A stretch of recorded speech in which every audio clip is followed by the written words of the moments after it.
जय जिनेन्द्र सभी को। रुचिका जी मंगलाचरण कर लीजिए। मंगल मंगल में मंगल करन वीतराग विज्ञान, नमो ताहि जाते भई अरिहंतादि महान। करि मंगल करियो महा क्रांति करने को काज, जाते मिले समाज सब पावे मिथ्या भाव।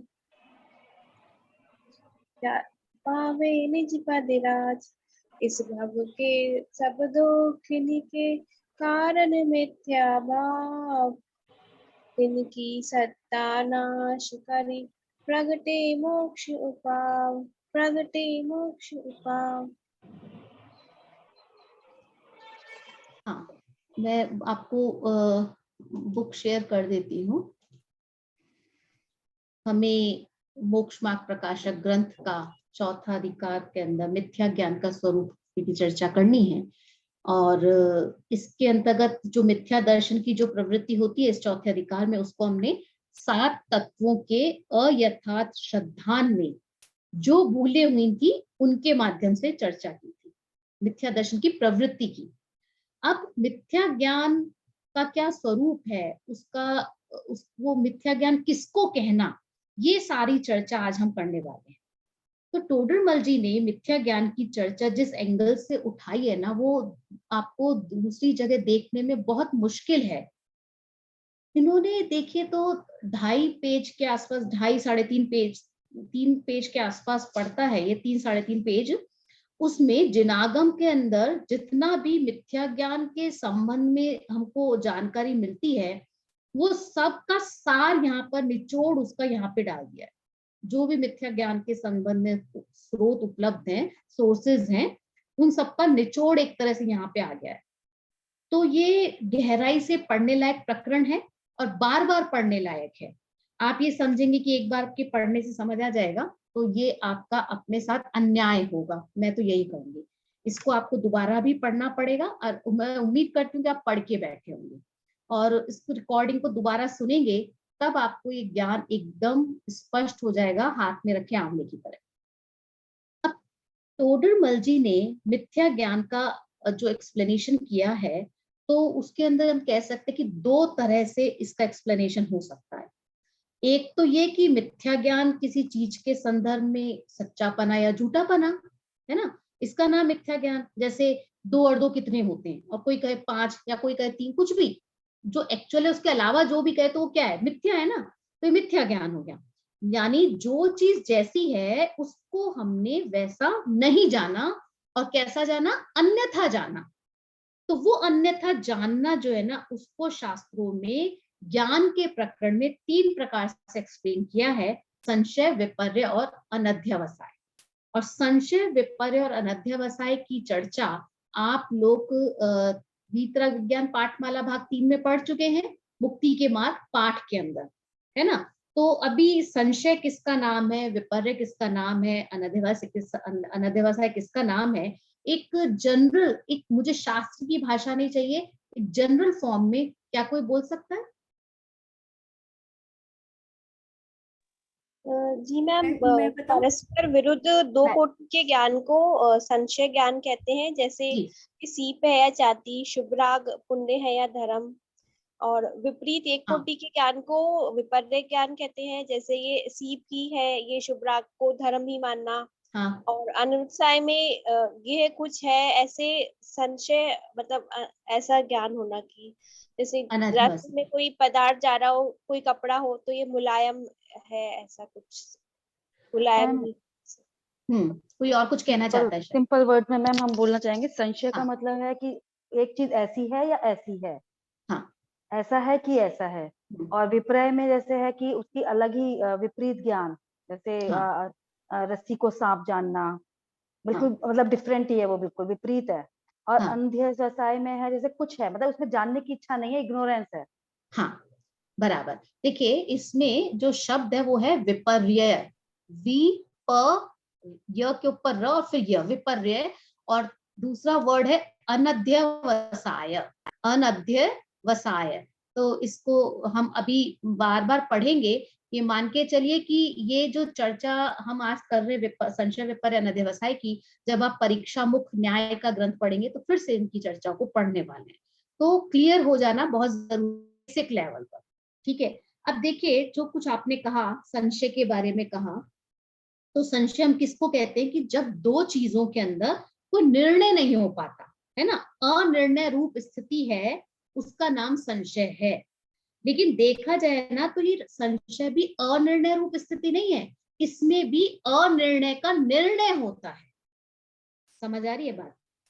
इसमें हम जैसे ये कहें कि कोई भी चीज के बारे में कहे ना कि भाई ये जैसे बीच में क्या हुआ था, मेरा चश्मा और हस्बैंड का चश्मा फ्रेमलेस बना, तो दोनों का बहुत कंफ्यूजन हो जाता था कि किसका कौन सा है। तो अब जो चश्मा रखा होता था, तो अब ये समझ आता कि मेरा है कि ये हस्बैंड का है ना, तो एक कंफ्यूजन क्रिएट हो जाता था। और कंफ्यूजन क्रिएट हो रहा, तो अब इसमें मैंने ये निर्णय लिया ना कि ये मेरा नहीं है, या या सॉरी मेरा नहीं है भी नहीं कहना चाहिए, बल्कि ये किसका है, तो ये भी एक निर्णय आया ना कि ये मेरा है कि इनका है। तो ये जो बात भी आई ना, तो ये भी एक निर्णय के फॉर्म में आई, तो इसलिए हम कह सकते हैं कि संशय भी निर्णय रूप ज्ञान का भेद है। क्यों? क्योंकि अगर ऐसा नहीं हो तो फिर इसका काम देखा ही क्यों जाता, दिखता है ना हमको। जैसे रस्सी में सांप का भ्रम होता है, और तो हम क्या करते हैं, क्या रिएक्शन होता है, भाग जाते हैं ना, तो हम उससे डर जाते हैं, तो फिर हमको ये काम नहीं दिखना चाहिए। अगर वो निर्णय नहीं हो तो हम भागे क्यों, है ना, प्रोसेस में है ये, चाहे भले उसका गलत निर्णय हो, पर निर्णय तो होता है, तभी तो हमारा आगे रिएक्शन होता है।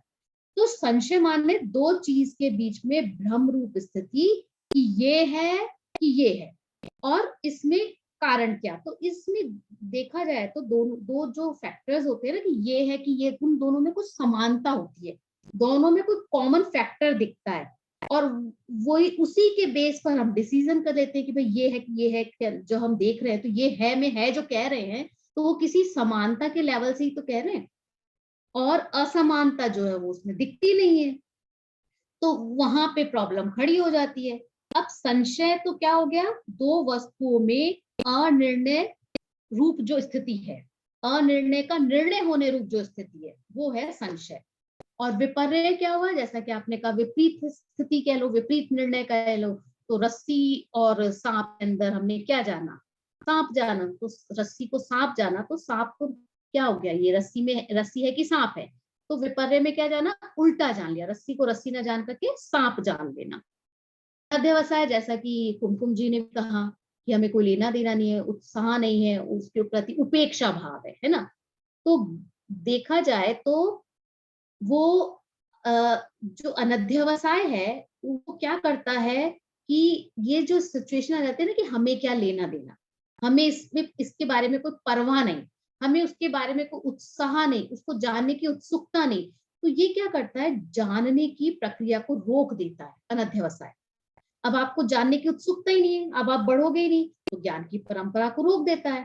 तो ये बेपरवाही का जो परिणाम है, ये हमें वस्तु को जानने नहीं देता, क्योंकि हम उत्साह ही नहीं आता जानने के अंदर, है ना। अभी रास्ते में हम जा रहे हैं कहीं पे, हमको हरियाली दिख रही है ना, जैसे कोई पार्क समझ लो, अब हमको ये कहाँ विचार आता है पार्क में, ये कौन सा पेड़ है, ये कौन सा पेड़ है, ये नीम है, ये पीपल है, ये बरगद है, जानने का विचार आता ही नहीं है, बस हरियाली है ना। और अगर थोड़ा बहुत आ भी जाए तो वो भी लंबाता नहीं है, मतलब हम लॉन्ग टाइम तक, लॉन्ग ड्यूरेशन तक उसके बारे में सोचते नहीं है। तो ये तो हम समझने के एंगल से बात कर रहे हैं, परिभाषाएं तो जो शास्त्र की होती है उनको ही पढ़ना चाहिए, उन्हीं को ही जानना चाहिए। चलिए अब इनको पढ़ लीजिए, क्योंकि यहाँ पर भी पंडित जी ने स्पष्ट किया है कि संशय क्या है, विपर्य क्या और अनध्यवसाय क्या। पढ़िए।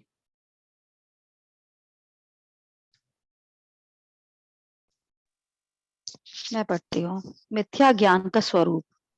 अब मिथ्या ज्ञान का स्वरूप कहते हैं प्रयोजनभूत जीवादी तत्वों को अयथार्थ जानने का नाम मिथ्या ज्ञान है। उसके द्वारा उनको जानने में संशय, विपर्य, अनध्यवसाय होता है। वहां ऐसे है कि ऐसे है, इस प्रकार परस्पर विरुद्धता सहित दो रूप ज्ञान उसका नाम संशय है। जैसे मैं आत्मा हूँ कि शरीर हूँ, ऐसा जानना तथा ऐसा ही है, इस प्रकार वस्तु स्वरूप से विरुद्धता सहित एक रूप ज्ञान, उसका नाम विपर्यय है।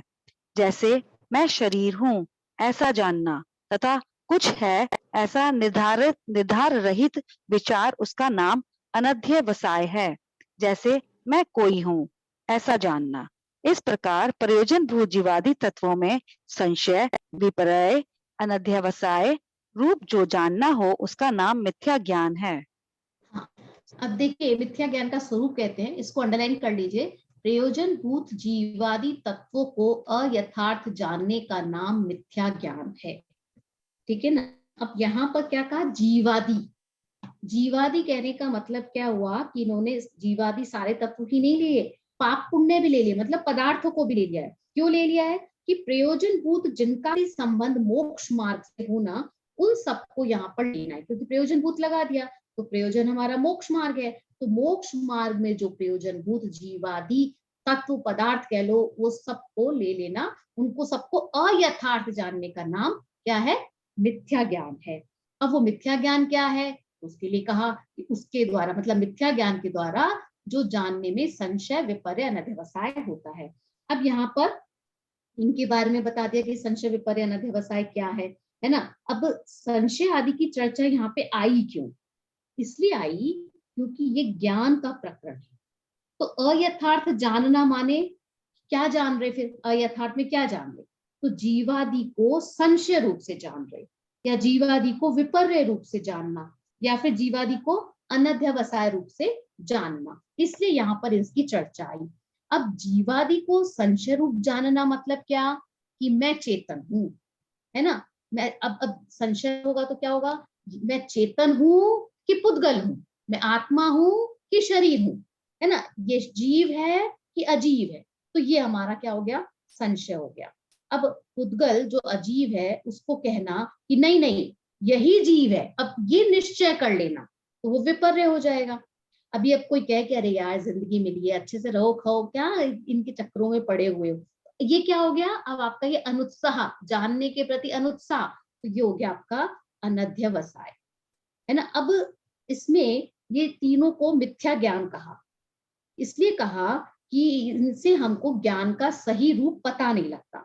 तो संशय रूप मिथ्या ज्ञान, विपर्य रूप मिथ्या ज्ञान और अनध्यवसाय रूप मिथ्या ज्ञान। अब इनके बारे में डिटेलिंग करी है कि संशय आदि को क्या है, उनके बारे में बताया एक एक, जैसे कहते हैं ना कि यहाँ पर इनकी डेफिनेशंस को भी आप अंडरलाइन कर सकते हो।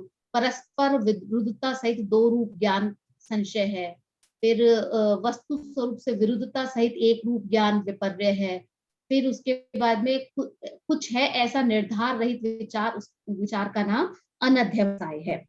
अब देखो यहाँ पे प्रयोजन भूत तत्वों की बात की है, इसलिए यहाँ पे पंडित जी ने उदाहरण भी हमको कैसे दिए जिनसे हमको हमारा प्रयोजन है, कि मैं आत्मा हूं कि शरीर हूं। तो यहाँ पे संशय किया, तो इसमें क्या है, अभी किसी ऑब्जेक्ट पर निर्णय नहीं है, मैं आत्मा हूं कि शरीर हूं, इसमें अभी निर्णय नहीं है ना। और जब कहा मैं शरीर हूं, तो यहाँ पर क्या हो गया, गलत ऑब्जेक्ट का सिलेक्शन हो गया, तो गलत निर्णय हो गया, तो गलत निर्णय होने से विपर्य हो गया, विपर्य विपरीत न।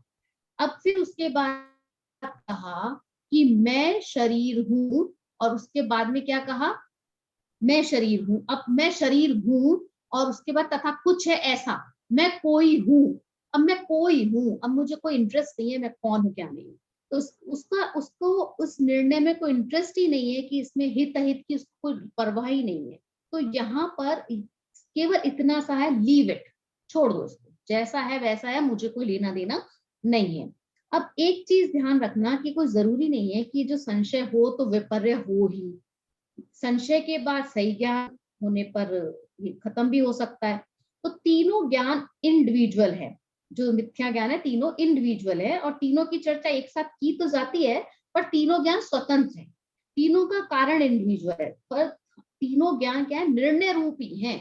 जो भी हमने जाना है, चाहे हम कुछ है ही कह रहे हैं, तो ये भी एक निर्णय है, तो ये हमको समझना चाहिए। अब ये है कि ये जो बात कही कि ये जो चीजें हैं अनध्यवसाय के बारे में, कि अनुत्साह की जो बात की है, वास्तव में ये वस्तु के संदर्भ में है, मतलब उसमें जानने का ज्यादा प्रयत्न नहीं हो रहा और निर्णय पे पहुंच जाते हैं कि बस कुछ है, विचार नहीं चलता अनध्यवसाय के अंदर, इतना हमको समझ लेना चाहिए। अब हम भी कर रहे हैं, हम लोग भी पढ़ रहे हैं, मैंने कहा था ना आपको लास्ट क्लास में हम इस बात की चर्चा करेंगे कि हम जो कुछ पढ़ रहे हैं तो हमारा क्या रोल है, हम किस तरह के ज्ञान में आएंगे, मिथ्या ज्ञान में आएंगे, सम्यक ज्ञान में आएंगे, क्या है हमारा। तो हम जो भी पढ़ रहे हैं, तो देखो पहले तो हमारे अंदर कोई उत्साह नहीं था इस कोर्स को शुरू करने से, बहुत पहले की बात कर रही हूँ मैं, बीच में तो कहीं कोई कड़ी बनी हुई तभी तो हम इस लेवल तक आए। तो जब हमारा उत्साह रहित था तो हमें था कि ठीक है होगा जनवाणी है, होता था ना ये सब, और संशय भी होता था, ऐसा है कि ऐसा नहीं है, विपरीत भी ज्ञान होता था। अब हम जब ये पढ़ रहे हैं तो अब आप इसको क्या करोगे, क्योंकि अभी भी हम पढ़ तो रहे हैं लेकिन आत्मा को तो नहीं जान रहे, आत्मा का निर्णय तो नहीं है ना, तो क्या हम इसको अनाध्यवसाय कहें, क्योंकि हमारा उसके प्रति उत्साह नहीं है। पढ़ने के प्रति तो उत्साह है लेकिन आत्मा को जानने के लिए उत्साह उस तरह का नहीं है, तो क्या इसको अनाध्यवसाय कहेंगे? नहीं, इसको अनाध्यवसाय नहीं कहेंगे। आगे 7वें अध्याय में आएगी बात, आपको अगले साल तो छठा ही रहेगा, छठा और 8वां रहेगा, 7वां अध्याय अधिकार जो है वो बाद में आएगा। तो 7वें अधिकार में पंडित जी ने व्यवहाराभासी, निश्चयाभासी, उभयाभासी और सम्यक्त सन्मुख मिथ्या दृष्टि, इन 4 लोगों की चर्चा की है ना। लेकिन हम अगर ये समझ लें कि हम भी अनध्यवसाय के अंदर आ गए तो फिर क्या होगा कि हम रास्ते पर थे, हम तो पढ़ना शुरू कर लिए ना, हम तो रास्ते पर थे, हमने उस रास्ते से ही अपने आप को अलग कर लिया अनध्यवसाय कहा तो। क्यों? क्योंकि अभी हम एक प्रोसेस में है और इस प्रोसेस में क्या है, टाइम लगेगा, प्रक्रिया है ना, प्रक्रिया में टाइम लगेगा। अभी देखो हम केक बनाते हैं, तो अभी केक जब ओवन में रखा है तो वो बना नहीं है, अभी वो ना तो रॉ है ना फाइनल स्टेज में, अंदर है, तो क्या है, हम क्या कहते हैं, प्रोसेस में है, बन रहा है। और तो और जब हम ऑनलाइन पेमेंट भी करते हैं तो आता नहीं कितनी बार प्रोसेसिंग, है ना, तो अभी वो पेमेंट वहां से हमारे यहाँ से निकला नहीं है, वहां पे पहुंचा नहीं है, बीच की कंडीशन में है, तो आप क्या कहोगे कि पेमेंट हुआ नहीं हुआ, कि नहीं हुआ, मिला कि नहीं मिला, प्रोसेस में है। तो ऐसे ही हमको यहाँ पे समझना है कि अभी हम अपने आप को मिथ्या दृष्टि भी नहीं मान सकते। क्यों? क्योंकि हम अब उससे आगे बढ़ रहे हैं, अब हम सम्यक दृष्टि भी नहीं है। क्यों? क्योंकि हमें आत्मा का यथार्थ ज्ञान भी नहीं, अनुभव भी नहीं है। तो हमको ये समझना चाहिए, दादा इस बारे में, डॉक्टर हुकुमचंद भारेल इस बारे में बहुत अच्छी बात कहते हैं कि तुम अपने आप को मिथ्या दृष्टि मानते हो तो इसका मतलब तुमको अपने ज्ञान पर भरोसा नहीं है।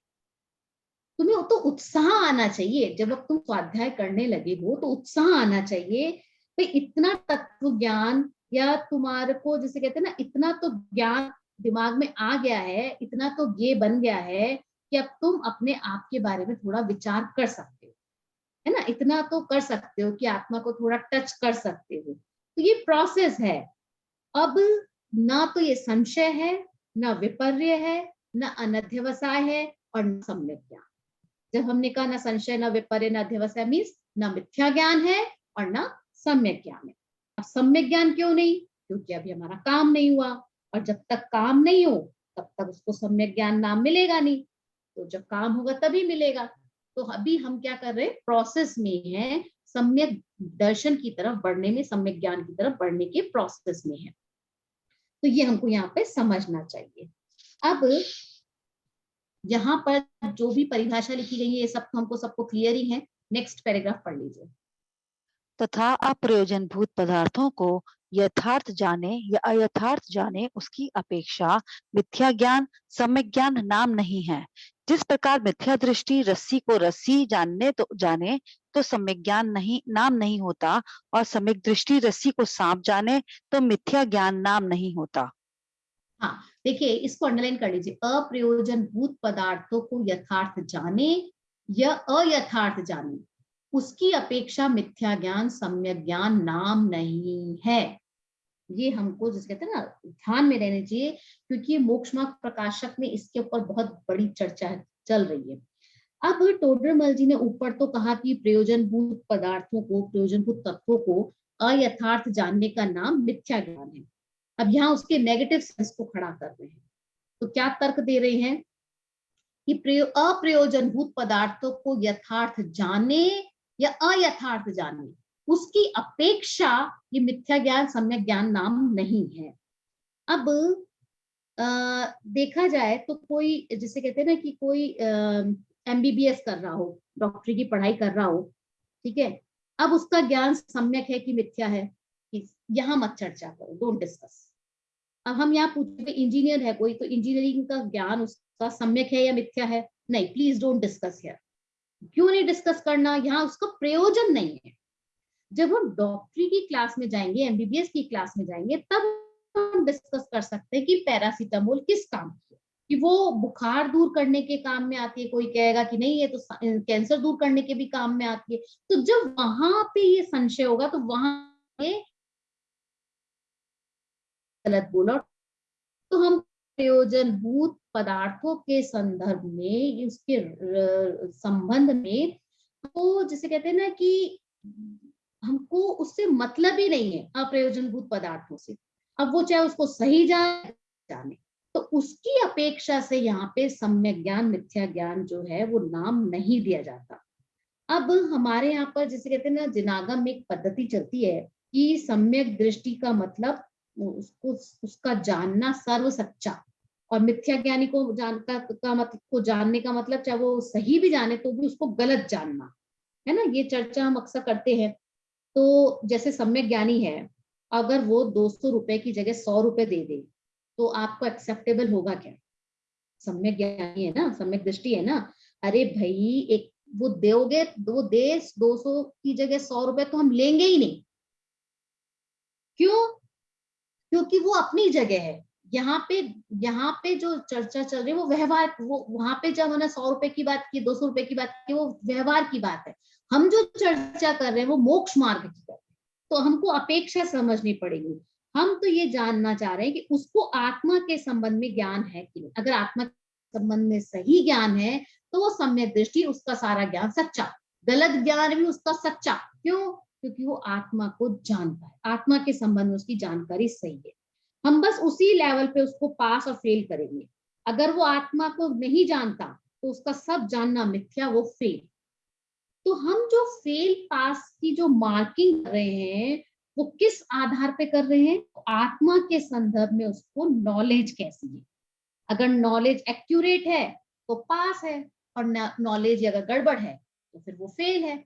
और आगे की कोई नॉलेज है या नहीं, ये उससे हमें कोई मतलब नहीं। अभी एक बार मैंने पहले भी इस तरह का एग्जांपल दिया था कि मान लीजिए संस्कृत का टीचर, और जो आए हमारे पास संस्कृत ग्रामर पढ़ाने के लिए ना, अब वो संस्कृत की ग्रामर तो पढ़ाए नहीं और हिंदी की ग्रामर पढ़ाए, तो अब आप बताओ उनको कोई अपॉइंट करेगा क्या? हम क्या कहेंगे भाई, संस्कृत के आप वो बताओ। नहीं, वो तो मुझे नहीं पता, हिंदी की सुन लो, हिंदी और संस्कृत तो एक जैसी है ना। अब क्या करेंगे? अब हम उसको नहीं रख सकते, अपॉइंट नहीं कर सकते, तो क्या उल्हाना देगा क्या कि मुझे हिंदी का कितना बढ़िया ज्ञान है और आपने तो मेरी परवाह ही नहीं की। अब उसका ये उल्हाना वाजिब है या गैर वाजिब है?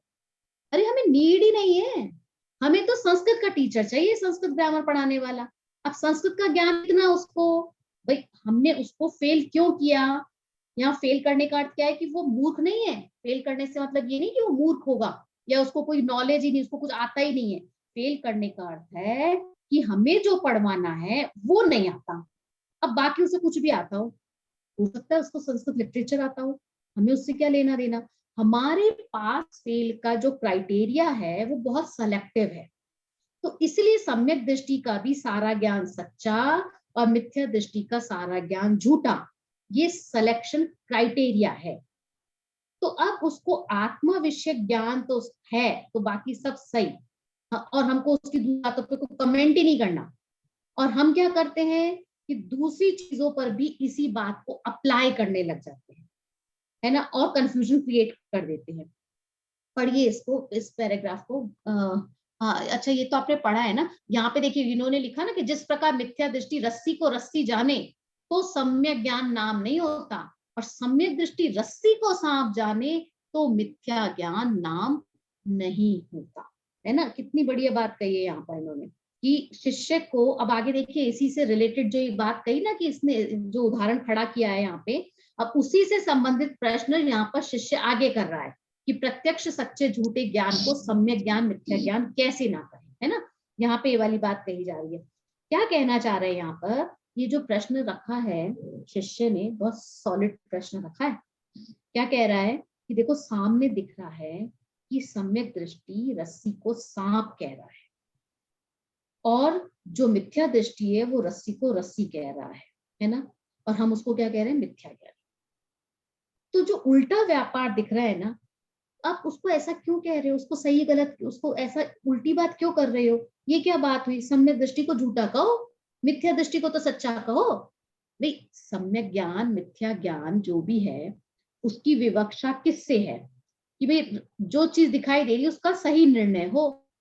तो पर यहाँ कह रहे हैं कि सम्यक ज्ञान और मिथ्या ज्ञान जो नाम है वो इस निर्णय से नहीं होता कि रस्सी को रस्सी कर सांप को सांप कहे। सच्चे झूठे का जो निर्णय है वो केवल आत्मा के से संबंधित ज्ञान से ही किया जा रहा है। अब दुनिया में भले ही कितने ज्ञान हो लेकिन उससे हमें कोई मतलब नहीं, हमारा प्रयोजन उससे सिद्ध ही नहीं होता। हमारा प्रयोजन क्या है, सुखी होना है ना। तो जिन चीजों के जानने से हम सुखी हो वो प्रयोजनभूत, और जिन चीजों के जानने से या जिन चीजों के ज्ञान से हमारे सुख दुख का संबंध ही ना हो तो वो हमारे लिए अप्रयोजनभूत।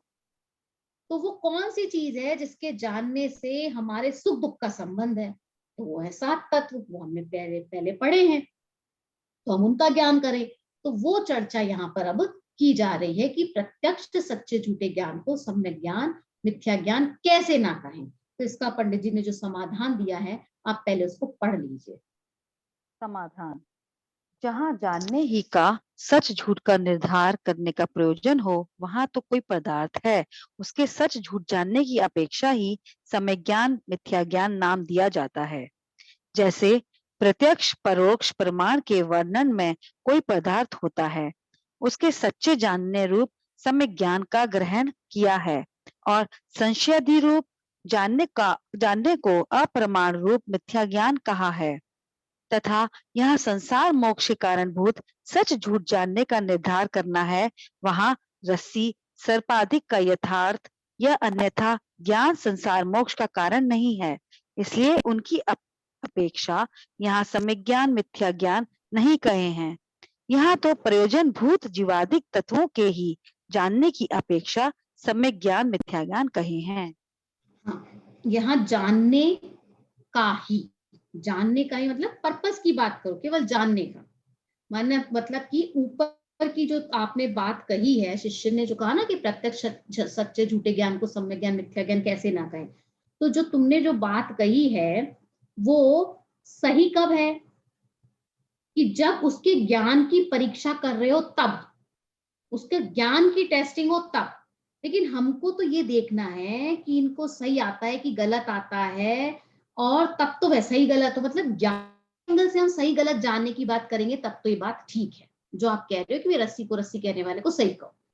लेकिन यहाँ चर्चा तो अलग चल रही है ना। यहाँ पे लिखा ना कि जैसे कोई प्रत्यक्ष परोक्ष प्रमाण के वर्णन में कोई पदार्थ आता है, प्रत्यक्ष और परोक्ष ये न्याय शास्त्र के विषय हैं। प्रमाण जो हम नए पढ़े थे ना हमने, व्यवहार निश्चय ने, और वैसे ही प्रमाण होते हैं, तो इनकी चर्चा कहाँ होती है, न्याय शास्त्र में होती है। ये सब चर्चा आप पढ़ोगे परीक्षा मुख ग्रंथ के अंदर, तो वहां पे ये वर्णन आता है कि सच्चा ज्ञान क्या है, ये संशय विपर्य और ये सब चीजों के बारे में वहां पे मेहनत की जाती है प्रमाण शास्त्र में कि भाई रस्सी में सांप को ज्ञान होना या सब सांप में रस्सी का ज्ञान होना, गृहीत अगृहीत का जो ज्ञान होना, ये सब चीजें तो वहां पे निर्णय की जाती है। क्यों? क्योंकि वहां पर ये प्रसंग है। अब वहां सच झूठ की ये एप्लीकेशन सही है, वहां प्रॉब्लम नहीं है। लेकिन हमारे यहाँ पे क्या कहा है, यहाँ पे तथा यहाँ संसार मोक्ष के कारण वो सच झूठ जानने का निर्धार करना है मतलब निर्णय करना है। तो यहाँ शब्द जो लगाया है, तथा शब्द जो यहाँ लगाया ना पंडित जी ने, उसका अर्थ यहाँ पर हमको परंतु समझना चाहिए। तथा का अर्थ अदरवाइज हम लोग और समझ लेते ना, यहाँ पे परंतु लगाना चाहिए कि यहाँ पर, क्योंकि वो उसके अपोजिट बात कह रहे हैं कि यहाँ संसार मोक्ष के कारणभूत किसकी चर्चा है, सच झूठ जानने का निर्धार करना है। बस ये पर्पस है। पर्पस तो क्या है, संसार के कारण और मोक्ष के कारण, उसमें सच्चाई में, ये बताओ। अब जिसके ज्ञान में उसकी सच्चाई झुटाई हो, उसका सब जानना सच्चा, और दूसरा जो है उसका सब जानना झूठा। किस आधार पर, आत्मा के संदर्भ में, आत्मा के संदर्भ में, मोक्ष के कारण के संदर्भ में, वहां ये वाली बात हमको समझनी चाहिए। अब हमें तो जो रस्सी सर्पादिक है, ये जो कहा ना कि वहां रस्सी सर्पादिक का यथार्थ या अन्यथा ज्ञान संसार मोक्ष का कारण नहीं है, तो हमें तो संसार मोक्ष के संदर्भ में जानना है। तो बाकी बातों से हमें कोई लेना देना नहीं, वो हमारा सब्जेक्ट ही नहीं है। तो इस बात को दिमाग में सेट कर लेना चाहिए कि मोक्ष मार्ग में जब भी सम्यक ज्ञानी मिथ्या ज्ञानी कहा जाएगा, तब उसके क्षयोपशम ज्ञान की अपेक्षा नहीं कहा जाएगा।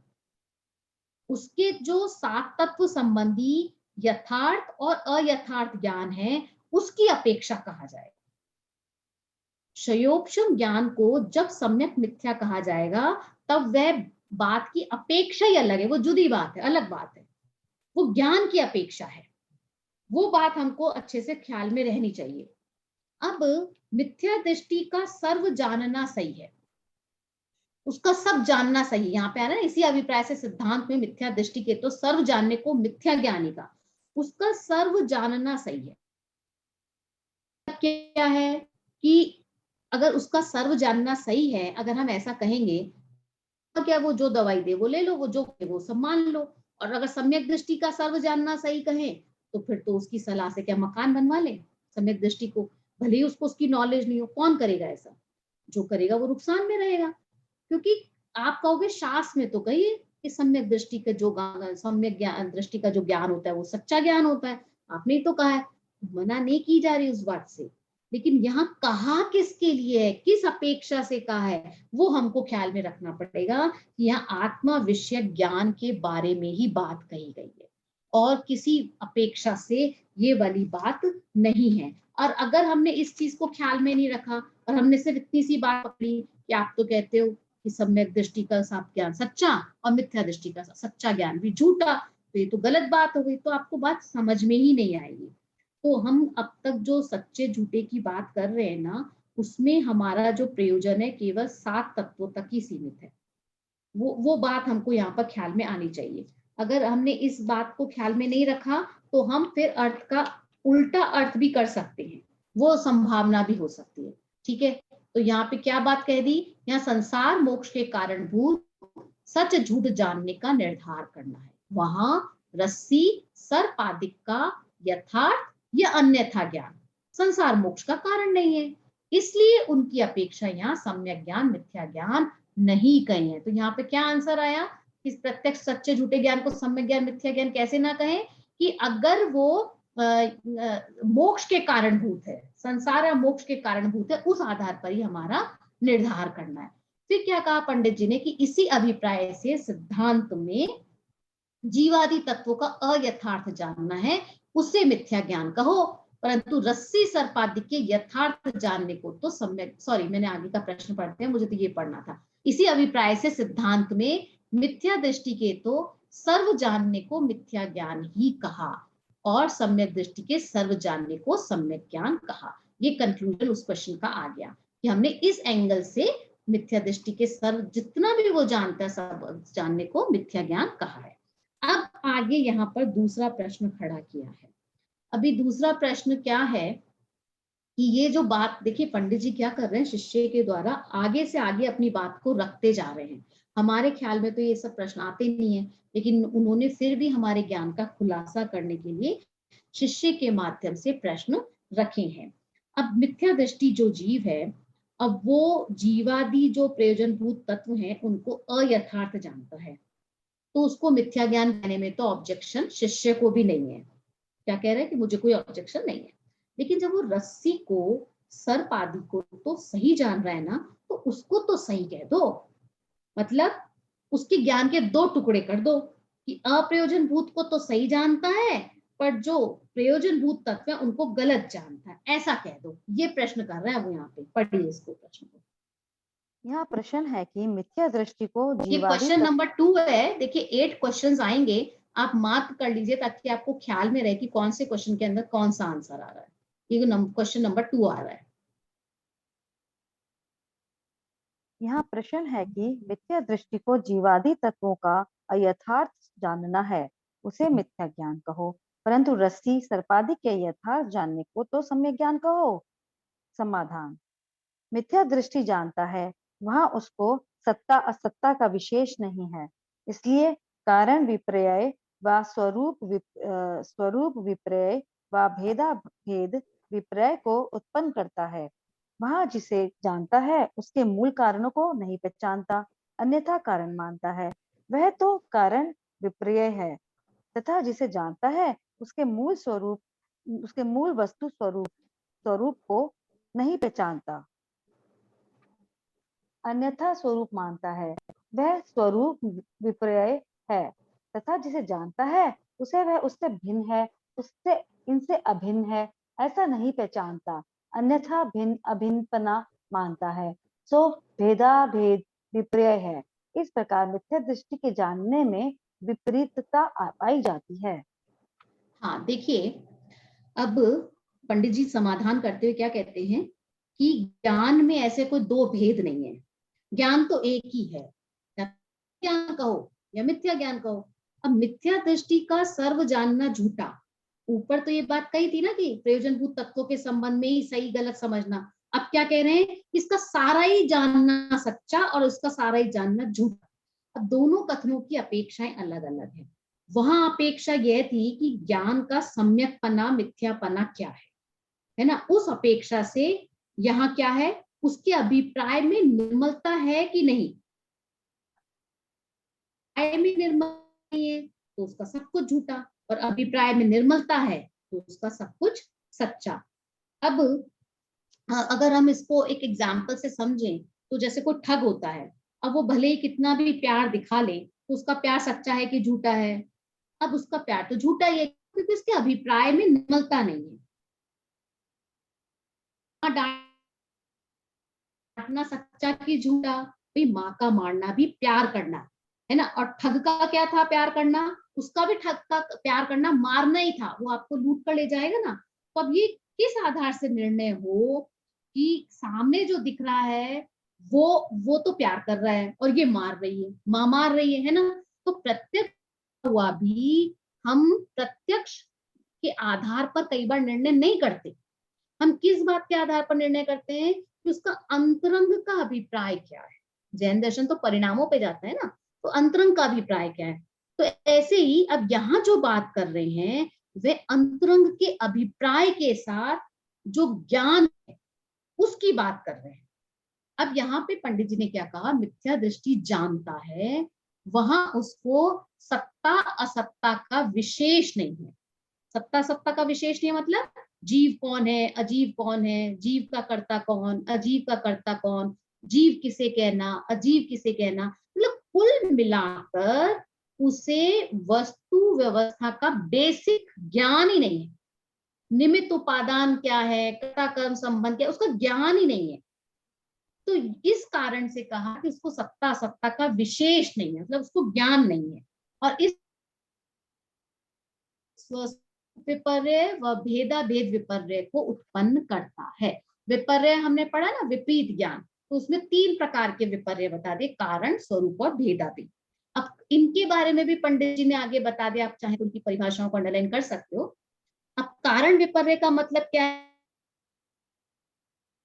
कारण के संबंध में जब विपरीतता हो तब, जैसे मैंने अपने बेटे को पढ़ाया, अब वो पढ़ा तो अपनी योग्यता से, और मैं क्या मानती हूँ मैंने पढ़ाया, अब मैं नहीं होती तो कौन पढ़ाता, तो ये क्या है उल्टी मान्यता है कारण की। अब जो जिसका कारण नहीं है, जो जिसका कार्य नहीं है और जो जिसका कर्म नहीं है, उसमें हम क्या कर रहे हैं, कारणपना कर्तापना ये बिठा रहे हैं, कारण कर्म संबंध बिठा रहे हैं, इसका नाम है कारण विपर्य।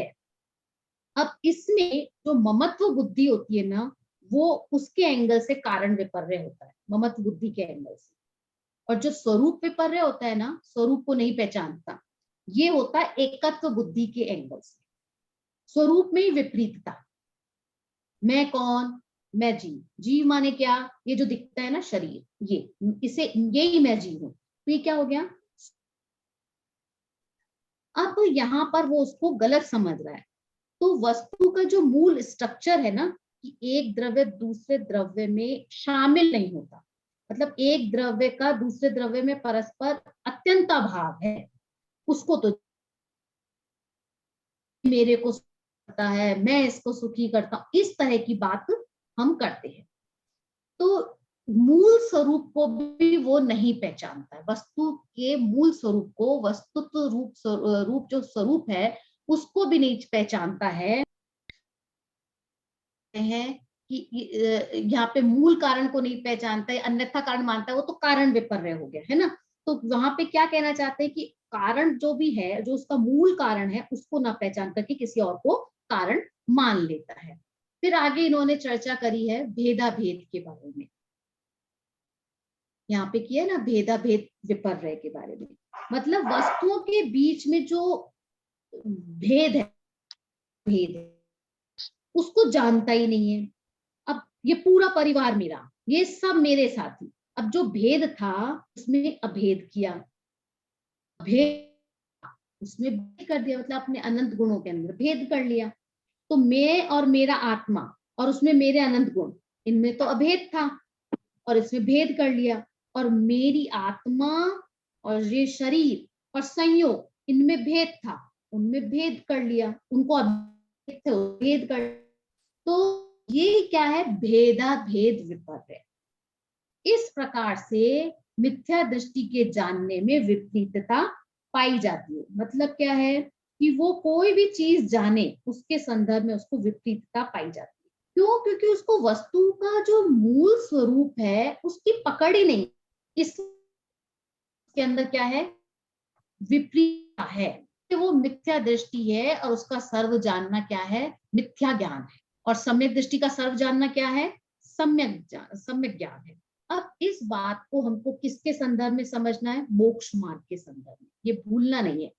टोडरमल जी ने जो एक्सटेंशन किया है ना, वो इसीलिए किया है, मोक्ष मार्ग के संदर्भ में ही इसको समझना है ये, क्योंकि यहाँ पे विवक्षा है। अब चूंकि वस्तु के मूल तत्व के बारे में समझ नहीं है, तो इसलिए मिथ्या दृष्टि का सारा जानना झूठा, और सम्यक दृष्टि का मूल तत्व के बारे में सच्ची समझ है, इसलिए उसका सब जानना सच्चा।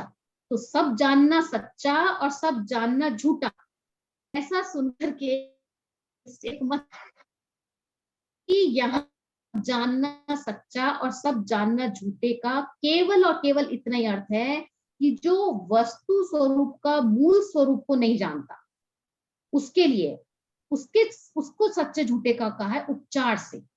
तो इसके अलावा और कोई दूसरा अर्थ नहीं है। तो हमें इसका अर्थ यह नहीं समझना कि सम्यक दृष्टि कहे कि चलो हमारा तो हार्ट फेल हो गया, हार्ट काम नहीं कर रहा है तो ऑपरेशन कर दे, क्योंकि उसका ज्ञान सच्चा है, ऐसा नहीं समझ लेना। क्यों? क्योंकि ये उसका फील्ड नहीं, ये सम्यक दृष्टि का फील्ड नहीं।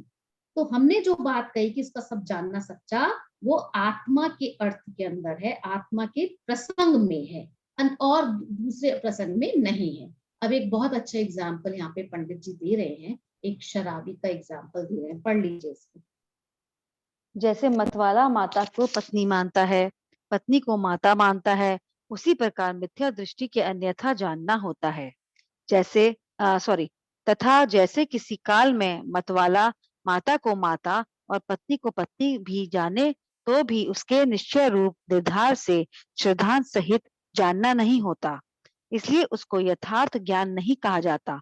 उसी प्रकार मिथ्या दृष्टि किसी काल में किसी पदार्थ को सत्य भी जाने, तो भी उसके निश्चय रूप निर्धार से श्रद्धांत सहित जानना नहीं होता, अथवा सत्य भी जाने परंतु उनसे अपना प्रयोजन यथार्थ ही साधता है, इसलिए उसके सम्यक ज्ञान नहीं कहा जाता। हाँ, मतवाला मतलब शराबी के लिए है। मतलब जब गलत जानता है तब तो गलत है ही ना। मिथ्या ज्ञानी के लिए कह रहे हैं कि जब जानता है, सॉरी सम्यक दृष्टि के लिए, कि जब वो गलत जानता है तब तो गलत है ना, और जब सही जाने तब तब तो ठीक है। तो कहा कि देखो जैसे शराबी होता है, वो क्या करता है, माता को पत्नी मानता है, पत्नी को माता मानता है। उसी प्रकार मिथ्या दृष्टि के अन्यथा जान, ये अन्यथा जान रहा है ना भाई, मतवाला है तो शराब के नशे में माँ को पत्नी मान रहा है, तो क्या कर रहा है, मिथ्या दृष्टि अन्यथा जान रहा है ना। तब किसी काल में मतवाला माता को माता और कभी किसी टाइम में माँ कह देता है, तो भी उसके निश्चय रूप निर्धार से श्रद्धान सहित जानना नहीं होता, इसलिए उसका यथार्थ ज्ञान नहीं कहा जा सकता। कि उसने अगर कभी सही कह भी दिया ना तो भी उसका कहना सही सही नहीं माना जाएगा। क्यों नहीं माना जाएगा? क्योंकि वो बाय चांस उसके मुंह से निकल गया, उसका विवेक का निर्णय नहीं है, विवेक का निर्णय नहीं है। पंडित जी ने यहाँ पे क्या कहा कि उसको निश्चय रूप निर्धार नहीं है, उसको ये निश्चय रूप निर्धार से श्रद्धान सहित जानना नहीं है, तो उसको मतलब नहीं पता है, वो तो उसके मुंह से नशे के अंदर निकल गया माँ को माँ, तो इसलिए वो माँ बोल दिया है, पर वो उसका निर्णय का अभाव होने से उसका सच्चा भी सच्चा नहीं है। तो यहाँ ये बात कहना चाहते हैं।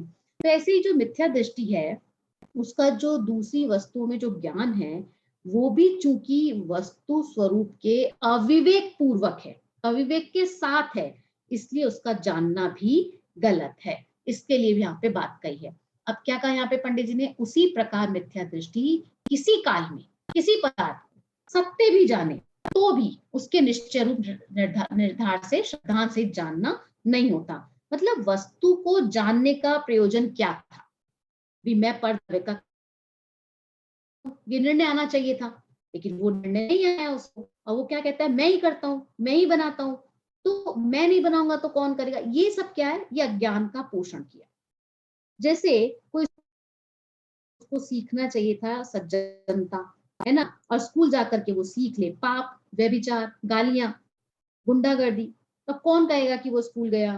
तो ऐसे ही मिथ्या दृष्टि को, जिसे कहते हैं ना, वस्तु को जानना था, लेकिन वस्तु को जानने के बावजूद भी उसने उसके यथार्थ स्वरूप को सही नहीं जाना, और तो उसका वो जानना भी मिथ्या ही है। प्रैक्टिकल सी बात है, और गहराई से अगर आप समझेंगे तो समझ में भी आएगा। अभी देखिए यहाँ पे पंडित जी ने कहा कि इस प्रकार मिथ्या दृष्टि के ज्ञान को मिथ्या ज्ञान कहते हैं, है ना। अब यही उपसंहार उन्होंने पहले भी किया, पेज 85 पर। मैं आपकी इसको डिस्टर्ब नहीं करूंगी पीडीएफ को, पेज 85 पे आप नीचे से देखिए, इसी अभिप्राय से सिद्धांत में मिला आपको, प्रश्न से ऊपर, क्वेश्चन सेकंड के ऊपर जो लाइन है वहां पे लिखा है ना कि सर्व जानने को मिथ्या ज्ञान ही कहा है। तो एक अपेक्षा यहाँ खड़ी की है मिथ्या ज्ञान की, और एक अपेक्षा वहां है। एक तरफ तो प्रयोजनभूत तत्वों की बात कह करके उन्होंने क्लोज कर दिया, और फिर उसका एक्सटेंशन किया कि उसका व्हाटएवर जानना, उसका जो कुछ भी जानना वो सब मिथ्या ज्ञान है, उसको यहाँ पर इन्होंने सिद्ध किया है। अब देखो थोड़ा सा एक टेक्निकल प्रश्न आता है यहाँ पर कि इस मिथ्या ज्ञान का कारण कौन है, मतलब कि who is responsible for this. तो अब ये जो झगड़ा हुआ ना, तो इसका जिम्मेदार कौन है, क्योंकि इस मामले में दो चीजें खड़ी हो गई, एक तो ज्ञान का संयोगक्षम रूप, और दूसरा मोह को का संयोगक्षम या उदय। तो जिम्मेवार कौन है? तो टोडरमल जी आके कहेंगे कि ज्ञान के संयोगक्षम की जिम्मेवारी की बात यहाँ नहीं हो रही है, यहाँ मोह के उदय की बात हो रही है। क्यों? मोक्ष मार्ग का प्रसंग है ना, तो उसी के मोह के उदय के कारण ही वो पापी हुआ है, तो इसलिए उसकी चर्चा चल रही है। तो मिथ्या ज्ञान का कारण, चलिए पढ़ लीजिए इसको। यहाँ प्रश्न है कि इस मिथ्या ज्ञान का कारण कौन है? समाधान, मोह के उदय से जो मिथ्यात्व भाव होता है सम्यक तो नहीं होता, वह इस मिथ्या ज्ञान का कारण है। जैसे विष के संयोग से भोजन को भी विष रूप कहते हैं, वैसे मिथ्यात्व के संबंध से ज्ञान है तो मिथ्या ज्ञान नाम पाता है। हाँ देखिए यहाँ पर मिथ्या का कारण कह रहे हैं ना, उसकी चर्चा चल रही है। मिथ्या ज्ञान का कारण कौन? कि ज्ञानावरण कर्म का उदय नहीं, ज्ञानावरण कर्म का उदय मिथ्या ज्ञान का कारण नहीं। तो मिथ्या ज्ञान का कारण कौन? कि ज्ञानावरण कर्म का संयोगक्षम कह दो, नहीं, ज्ञानावरण भी मिथ्या ज्ञान का कारण नहीं है।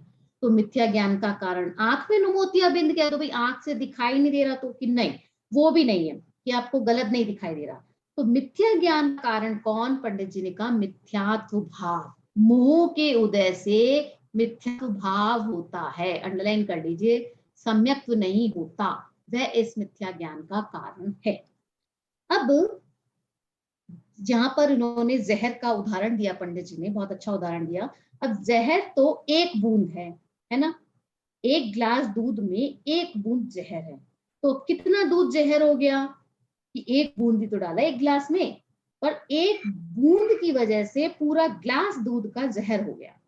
तो अब क्या होगा? अब एक मिथ्या ज्ञान के कारण ही जो प्रकट ज्ञान था वो भी, जो ऊपर बताया ना, कारण विपर्य, स्वरूप विपर्य, भेदाभेद विपर्य, उन सब के कारण से मिथ्यात्व रूप परिणमित हो गया। मतलब अब वो अपने प्रयोजन रूप जो सिद्धि करनी थी उसकी सिद्धि नहीं करता, इसलिए वह ज्ञान मिथ्या ज्ञान हो गया। अब इसी चीज का एक्सटेंशन वो आगे वाले क्वेश्चन के अंदर करेंगे। बहुत ही रीजनेबल क्वेश्चन किया है उन्होंने आगे कि ज्ञान का प्रकरण चल रहा है ना, तो ज्ञान की बात क्यों नहीं कर रहे हो भाई? मिथ्यात्व के प्रकरण में आपने मोह की बात की तो वो समझ, अब जब ज्ञान का प्रकरण चल रहा है तो ज्ञानावरण की बात करो ना। तब अब आप उसको अब भी पूछ रहे हो तो ये बात हुई, ज्ञानावरण कहो, तो उसका फिर समाधान पंडित जी करेंगे। आगे पढ़िए इसको, इस क्वेश्चन को, क्वेश्चन नंबर 4। यहाँ कोई कहे कि ज्ञानावरण को निमित्त क्यों नहीं कहते? समाधान, ज्ञानावरण के उदय से तो ज्ञान के अभाव रूप अज्ञान भाव होता है तथा उसके क्षय शब्द से किंचित ज्ञान रूप मति आदि ज्ञान होते हैं। यदि इनमें से किसी को मिथ्या ज्ञान, किसी को सम्यक ज्ञान कहें, तो यह दोनों ही भाव मिथ्या दृष्टि तथा सम्यक दृष्टि के पाए जाते हैं। इसलिए उन दोनों के मिथ्या ज्ञान तथा सम्यक ज्ञान का भाव सद्भाव हो जाएगा और वह सिद्धांत से विरुद्ध होता है, इसलिए ज्ञानावरण का निमित्त नहीं बनता। हाँ, तो अब क्या कहा है कि ज्ञान का क्षयोपशम होने पर दो तरह की अवस्थाएं बनती हैं। मतलब कुछ हिस्से में उदय नहीं है ना। ये कहाँ पढ़ी थी? चैप्टर 3 में, अधिकार 3 के अंदर हमने पढ़ा था ना, जब वो ये ज्ञानावरण दर्शनावरण कर्मों, वहां पे कर्मों की अपेक्षा के प्रकरण में कि ज्ञानावरण दर्शनावरण कर्म के क्षयोपशम से होने वाले दुख और उसकी निवृत्ति, वहां पर हमने चर्चा पढ़ी थी। तो ज्ञानावरण कर्म और दर्शनावरण के क्षयोपशम से जो उदय नहीं है उतने ज्ञान का तो अभाव है ना, वो तो है ही नहीं। तो उसमें सम्यक ज्ञान मिथ्या ज्ञान की क्या चर्चा करें? कि जो घट है वो मति ज्ञान है, तो उसमें मिथ्या और सम्यक ज्ञान का कोई क्या सवाल है? उसमें तो जो जाना वो ज्ञान रूप है, इसलिए इसमें भी मिथ्या सम्यक ज्ञान का क्या प्रश्न है? तो ज्ञानावरण के क्षयोपशम से या ज्ञान होता है या ज्ञान नहीं होता, यही दो स्थितियां बनती है ना। तो अगर हमें ज्ञान का क्षयोपशम है तो हमको मोक्ष मार्ग प्रकाशक समझ में आएगा, और अगर ज्ञान का क्षयोपशम नहीं है तो नहीं समझ में आएगा। अब तो नहीं समझने में तो अभाव रूप हो गया ना, और समझने में वो समझ ही लिया, तो अब इसमें मिथ्या सम्यक ज्ञान आधान जी ने क्या कहा? मति आदि जो ज्ञान कहे कि मति किंचित ज्ञान, ज्ञान रूप मति आदि ज्ञान होते हैं। मतलब यहाँ पर मति आदि ज्ञान होते हैं ना, इसमें एक तरह से कहना चाहिए कि मति ज्ञान, श्रुत ज्ञान और विभंग अवधि ज्ञान तक ले सकते हैं। विभंग अवधि ज्ञान का एक विभंग एक भेद है अवधि ज्ञान का, जिसमें कुज्ञान होता है, तो उस तक को हम यहाँ पर ले सकते हैं। अब यदि हमने जैसे कहते हैं ना कि किसी को जहां तक क्षयोपशम ज्ञान का भाव है वहां तक तो ये ज्ञान है मति श्रुत आदि, और केवल ज्ञान होने पर, उसके केवल ज्ञान होने से पहले तक तो नहीं कह सकते ना, 12वें गुण स्थान 13वें गुण स्थान, वहां तक तो आप क्षयोपशम ज्ञान नहीं कह सकते हो ना, क्योंकि जहां तक उपशम भाव है वहीं तक तो मिथ्या ज्ञान का गुण स्थान से नहीं खत्म हो जाता है। तो ओके, मेरा इंटरनेट अनस्टेबल हो गया है, मुझे लग रहा था, मैं इसीलिए बीच में थोड़ा सा रुक भी गई थी। अगर कहीं पे नहीं सुनाई दे तो मुझे बोलिएगा, मैं फिर रिपीट करूंगी। ये वाली तो लाइन पीछे वाली आपकी नहीं सुनाई दी बीच बीच में। ज्ञानावरण को निमित्त क्यों कहते हो इसके अंदर से ना? हाँ, वो विभंग वाला जो आप बोल रहे थे ना, हाँ, उसके बाद का। तो जो मति ज्ञान, श्रुति ज्ञान और विभंग अवधि, इनके अंदर हम कह सकते हैं ये जो चार कि ज्ञानावरण के उदय से ज्ञान के अभाव रूप होता है, तथा संयोगक्षम से किंचित ज्ञान रूप मति ज्ञान आदि होते हैं। तो मति ज्ञान आदि होते हैं मतलब मति ज्ञान, श्रुत ज्ञान, विभंग अवधि ज्ञान होते हैं। और संयोगक्षम जो भाव है, वो जो ज्ञान है वो कहाँ तक होगा? केवल ज्ञान होने तक तो होगा नहीं ना, या केवल ज्ञान के पहले भी नहीं होगा, क्योंकि तो चौथे ज्ञान में ही चौथा गुण स्थान में मिथ्या ज्ञान खत्म हो जाता है। तो इसलिए उससे पहले तक की स्थिति बनेगी, उससे ऊपर की तो बनेगी नहीं। तो फिर उसके बाद क्या कहा? इसलिए इन दोनों के मिथ्या ज्ञान और सम्यक ज्ञान का सद्भाव हो जाएगा, और वह सिद्धांत से विरुद्ध होता है। सिद्धांत के विरुद्ध होता है कि सिद्धांत में ऐसा नहीं कहा गया है। फिर कट रही है क्या? नो मैम, अब आगे आगे फिर से प्रश्न पूछता है, 5वां प्रश्न पूछता है शिष्य, पढ़िए इसको। रस्सी सर्पादिक के अयथार्थ यथार्थ ज्ञान का कारण कौन है? उसी को जीवादि तत्वों के अयथार्थ यथार्थ ज्ञान का कारण कहो। 1 मिनट, आपको प्रश्न समझ आया? भाई यहाँ पर 2 प्रकार के मिथ्या ज्ञान अभी हो गए। एक कौन सा ज्ञान? जो प्रयोजनभूत जीवादि तत्व है, उनको उनके बारे में ज्ञान है तो सच्चा ज्ञान, नहीं है तो मिथ्या ज्ञान। एक तो ये हो गया। दूसरा क्या हो गया? अप्रयोजनभूत वस्तुओं के संदर्भ में, जो रस्सी और सांप के संबंध में था, जो गलत जानकारी रूप ज्ञान था, तो ये हो गया। तो गलत श्रद्धान रूप जो ज्ञान है और गलत जानकारी रूप ज्ञान, 2 तरह के मिथ्या ज्ञान हो गए। तो ये कह रहे हैं कि जो गलत श्रद्धान रूप ज्ञान के लिए जिम्मेदार है, वही गलत जानकारी रूप ज्ञान के लिए भी जिम्मेदार है। तो टोडरमल जी यहाँ पे बात कहेंगे कि नहीं, ऐसा नहीं है, कि इसके लिए तो ज्ञानावरण के संयोगक्षम को ही जिम्मेवार ठहराना पड़ेगा, और गलत श्रद्धान के लिए मोह। यहाँ यही सर्वाधिक के अयथार्थ यथार्थ ज्ञान का कारण कौन है? उसको ही जीवादि तत्वों के अयथार्थ यथार्थ ज्ञान का कारण कहो।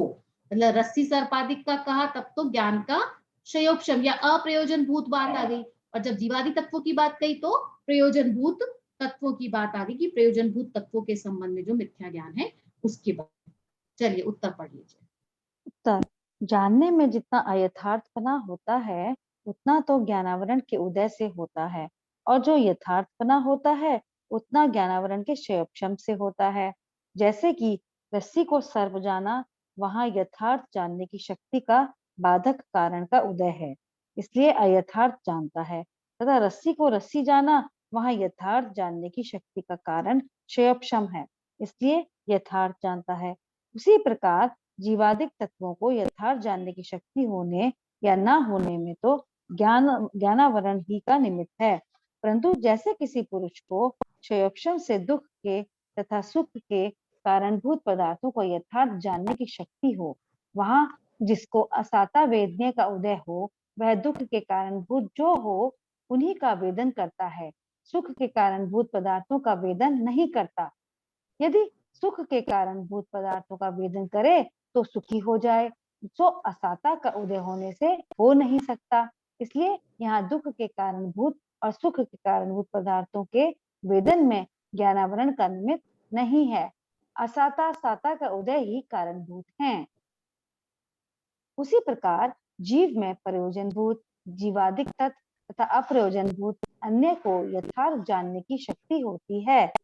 वहां जिसके मिथ्यात्व का उदय होता है वह तो अप्रयोजन भूत को उन्हीं का वेदन करता है, जानता है, प्रयोजन भूत को नहीं जानता। यदि अप्रयोजन भूत को जाने तो सम्यक दर्शन हो जाए, परंतु वह मिथ्यात्व का नहीं, उदय यदि प्रयोजन भूत को जाने, यहाँ पे अप्रयोजन लिखा है, यदि अप्रयोजन भूत को जाने, इसलिए हम यहाँ है ना, यहाँ यदि अप्रयोजन भूत को जाने तो सम्यक दर्शन हो जावे, यहाँ पे आ लिखा हुआ है हाँ। हमारे में, परंतु नहीं, उसको अ को हटा लीजिए, गलत है वो, ठीक है, वो प्रिंटिंग मिस्टेक है। हाँ, करेक्ट कर लीजिए, प्रयोजन भूत होगा। यदि प्रयोजन भूत को जाने तो सम्यक दर्शन हो जाए, परंतु वह मिथ्यात्व का उदय होने पर हो नहीं सकता। इसलिए यहाँ प्रयोजनभूत और अप्रयोजनभूत पदार्थों को जानने में ज्ञानावरण का निमित्त नहीं है, मिथ्यात्व का उदय अनुदय ही कारणभूत है। हाँ, बहुत बड़ा पैराग्राफ है, क्वेश्चन तो छोटा सा ही है पर एक्सप्लेनेशन बहुत कहा है कि जानने में जितना अयथार्थपना होता है उतना ही ज्ञानावरण के उदय से होता है, और जो यथार्थपना होता है उतना ज्ञानावरण के संयोजन से होता है। मतलब क्या कहना चाह रहे हैं कि आप अगर ज्ञान के एंगल से बात करो तब तो ठीक है, तो वो चीज अलग हुई। ज्ञानावरण की बात हम करेंगे तो ज्ञान का एंगल है ना, ज्ञान का एंगल में ज्ञान का ज्ञानावरण का संयोजन, ज्ञानावरण का उदय जो है वो ज्ञान के एंगल से है। पर हम यहाँ पे किसकी बात कर रहे हैं, हम तो आत्मा के जानने की बात कर रहे हैं। ये जो एग्जाम्पल दिया पंडित जी ने कि रस्सी को सर्प जाना, वह यथार्थ जानने की शक्ति का बाधक कारण का उदय है, इसलिए अयथार्थ जानता है। तो रस्सी में जब सांप जाना तो कंफ्यूजन हुआ क्योंकि ज्ञानावरण का उदय था। भाई हम चीजों को सही कब नहीं देख पाते, निर्णय कब नहीं कर पाते, जब हमारा ज्ञानावरण का उदय होता है, और सही जान लिया तो उसका मतलब ज्ञानावरण का संयोगक्षम हो गया। अभी जैसे हम कोई भी पाठ है अगर शुद्ध पढ़ रहे हैं तो इसका मतलब ज्ञानावरण का संयोगक्षम है, और अगर हम पाठ को गलत पढ़ रहे हैं, अशुद्ध पढ़ रहे हैं, तो इसका मतलब ज्ञानावरण का उदय है। तो बाधक कारण कौन हुआ यहाँ पे, यहाँ पे बाधक कारण का उदय का मतलब ज्ञानावरण कर्म, ज्ञानावरण कर्म है ना, उसकी बात यहाँ पर की जा रही है। तो इसके लिए कह रहे हैं कि आप ये कहो कि देशना लब्धि के पहले तक का जो हिसाब किताब है उसमें तो ज्ञानावरण को ही निमित्त कहो। क्यों? क्योंकि ज्ञान का उघाड़ इतना है कि वो वस्तु को जान ही नहीं सकता, तो इसलिए वहां तक तो ज्ञानावरण को निमित्त मानते। फिर क्या कह रहे हैं कि परंतु जैसे किसी पुरुष को संयोगक्षम से दुख के, अब देखो यहाँ पे दो बात घटाने वाले हैं एक साथ। एक तो हो गई कि शक्ति के बारे में, यथार्थ जानने की शक्ति के बारे में, है ना, कि वो शक्ति हो तो वो जान सकता है, और सुख के कारण भी जान सकता है तो दुख के कारण भी जान सकता है, किसको जानेगा। तो उसका उत्तर आगे क्या दिया उन्होंने कि यहाँ जिसको असाता वेदने, यहाँ लिखा है वहां जिसको असाता वेदने का उदय हो, है ना। तो ये यहाँ पे एक उदाहरण दिया इन्होंने, यहाँ से ये उदाहरण शुरू होता है, जैसे किसी पुरुष को। तो पहले उस उदाहरण को समझ लेते हैं तो फिर दृष्टांत समझने से हमको सिद्धांत अच्छे से समझ आ जाएगा। अब एक व्यक्ति है, उसको सुख और दुख दोनों को जानने की सामर्थ्य है ना। हम अगर व्यक्ति कहेगा, हम ही कह लो, हमें सुख और दुख दोनों जानने की सामर्थ्य है, हमारे कैपेसिटी है, ठीक है। मैम आवाज वो नहीं आई। किसको जाना है, आवाज नहीं आ रही, अभी आ रही है, अभी आ रही है मैम। अब एक को सुख और दुख जानने की है, पावर है। अब वो किसको जानेगा, किसको नहीं जानेगा, भाई दोनों है ना, दोनों की सामर्थ्य है, तो जानेगा किसको। तो तुम ये बताओ कि उसका उदय किसका है, भाई अगर साता का उदय है कि असाता का उदय है। क्यों? क्योंकि जानने की बात करो, उनकी बात क्यों ला रहे हो, ये बताओ पहले कि साता का उदय है कि असाता का उदय है। साता का उदय है तो वो ऐसी चीजों को जानेगा जिससे उसे सुख हो, और अगर असाता का उदय कहेंगे तो क्या होगा, वो ऐसी चीजों को जानेगा जिससे उसे दुख हो। तो अब इसके अंदर पंडित जी क्या कहना चाह रहे हैं कि जैसे अगर एक और एग्जांपल लेकर देखें हम, कि कोई पैसे वाला आदमी है, उसके पास इतनी ताकत है कि वो ₹1,00,000 खर्च कर सकता है। अब वो खर्चेगा किसमें, तो पहले ये बताओ उसकी रुचि किसमें है। भाई उसकी रुचि अगर धर्म क्षेत्र में है तो धर्म क्षेत्र में के कार्यों के अंदर ही खर्चेगा, और अगर कर्म क्षेत्र में रुचि है तो वहां खर्चेगा। अब मंदिर के लिए अगर चंदा लेने जाएंगे तो क्या कहेगा, क्या तमाशा लगा रखा है, रोज रोज लेने आ जाते हैं लोग, ₹1,100 ले जाओ। तो अब और अब भी कहीं पार्टी करने जाएगा तो ₹2,00,000 ऐसे उड़ा कर आ जाएगा, तो वहां उसको कोई दर्द नहीं होता। और मंदिर का ख्याल आने पर 2,00,000 अगर ऐसा कहा आ जाए तो ऐसा लगेगा लूट लिया इन्होंने मुझे। ऐसा क्यों होता है, रुचि, रुचि जैसी हो वैसा होता है। अब जिसको धर्म क्षेत्र में रुचि है तो उसको वहां खर्च करने में उत्साह आता है, और जिसको कर्म क्षेत्र में रुचि है तो उसको वहां खर्च करने में उत्साह आता है, और जिसको धर्म क्षेत्र में रुचि है उसको कर्म क्षेत्र में खर्च करने में जी दुखता है ना, दुखी होता है वो। ऐसे ही कर्म धर्म क्षेत्र वाले के साथ ऐसे 5 में वो मिला देना बेटा, और ककड़ी भी ले लेना।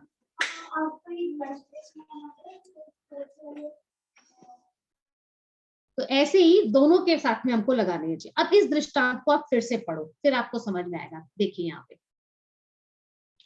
परंतु जैसे किसी पुरुष को, ठीक है, जैसे किसी पुरुष को शयोक्षम से दुख के तथा सुख के कारणभूत पदार्थों को यथार्थ जानने की शक्ति हो, शक्ति हो मतलब बहुत पैसे हैं सेठ जी के पास जैसे, फिर वहां जिसको असाता वेदनीय का उदय हो, वह दुख के कारणभूत जो हो उन्हीं का वेदन करता है।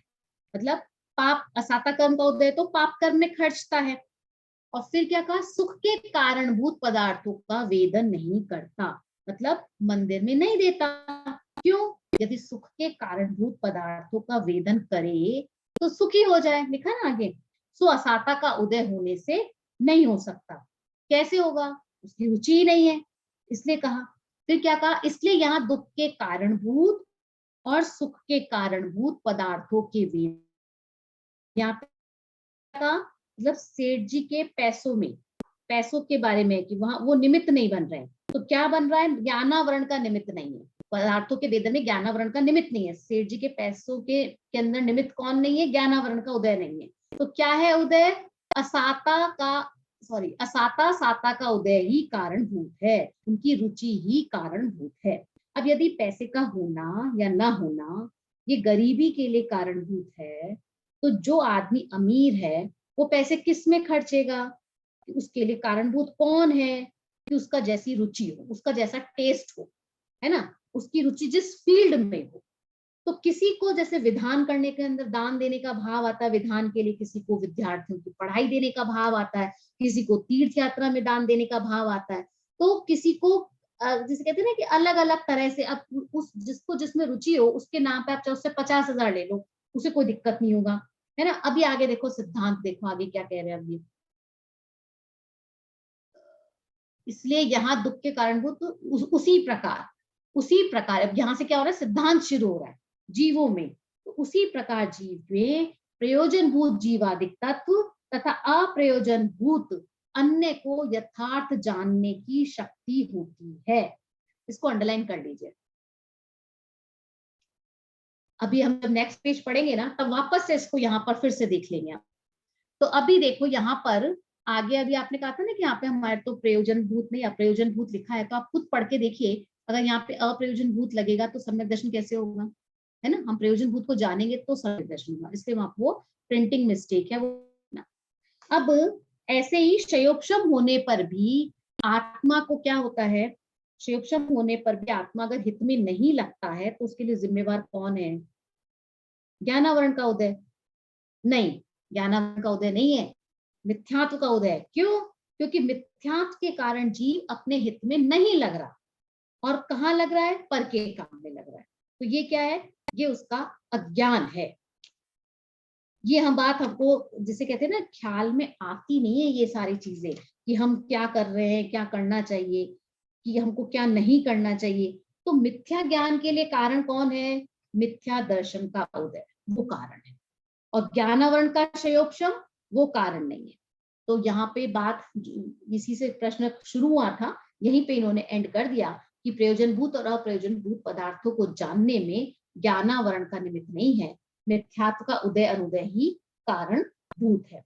अब देखो एक और चीज समझने की है कि जैसे ये इसमें लिखा है ना यहाँ पे कि तथा, मैं बुक को देखने लग गई हूँ तो मुझे यहाँ समझ में नहीं आ रहा।